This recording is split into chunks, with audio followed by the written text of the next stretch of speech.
मैं आपका अभी ट्वीट देख रहा था, बड़ी सख्त ट्वीट आपने की जस्टिस एजाजुल अहसन का जो माजी रहा, खुसूसन 2017-18 में जो पनामा के फैसले हुए। लेकिन ये कोई क्राइसिस तो नहीं बन जाएंगे खान साहब, दो जजेस का इस तरह से अचानक जाना, और फिर एक और जज साहब की भी बात की जा रही है, वो भी। जी खान साहब, क्राइसिस नहीं बनेगी आदिल। ये जो है प्योरीफाई हो रही है हमारी अदलिया जो है।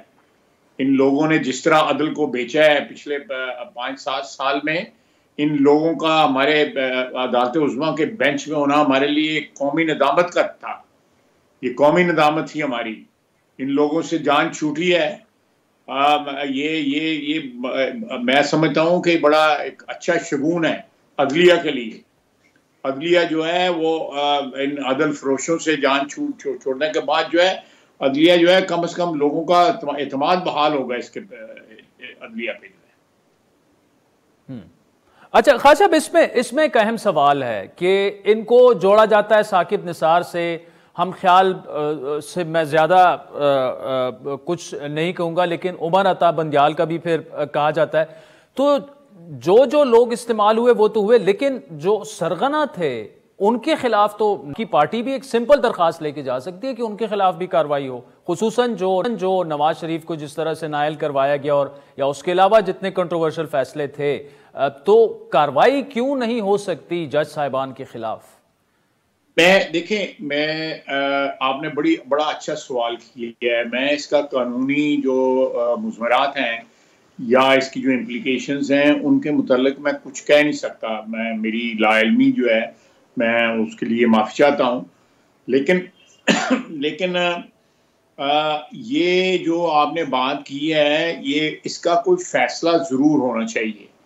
ये तनख्वाह भी लेते रहेंगे या पेंशन लेते रहेंगे, माल मूल समेट के घर चले जाएंगे, ठीक है, लेकिन ये सारे के सारे जो है ना हमारे मुआशरे में जो इस वक्त स्टैंडर्ड है कि दौलत होनी चाहिए, इज्जत ना भी हो तो गुजारा हो सकता है। पहले किसी ज़माने में होता था कि इज्जत होनी चाहिए, दौलत ना हो तो फिर भी गुजारा हो सकता है, लेकिन अब उलट हो गया हुआ है कि दौलत होनी चाहिए, वो दौलत से इज्जत खरीदी जा सकती है। ये एक मैं कहता हूँ कि हमारी जो तनज़्ज़ुली है हमारे मुआशरे की, उसकी निशानदेही ये बात करती है।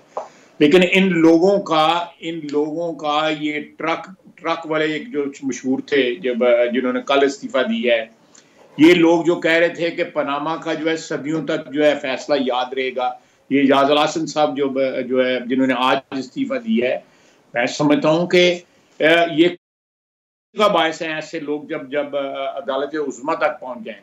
चलें कि जूनियर जो जुडिशरी जो है उसमें सैकड़ों हजारों जज होते हैं, उनमें किसी का अच्छा बुरा हो जाना जो है वो एक्सेप्टेबल हो सकता है किसी हद तक।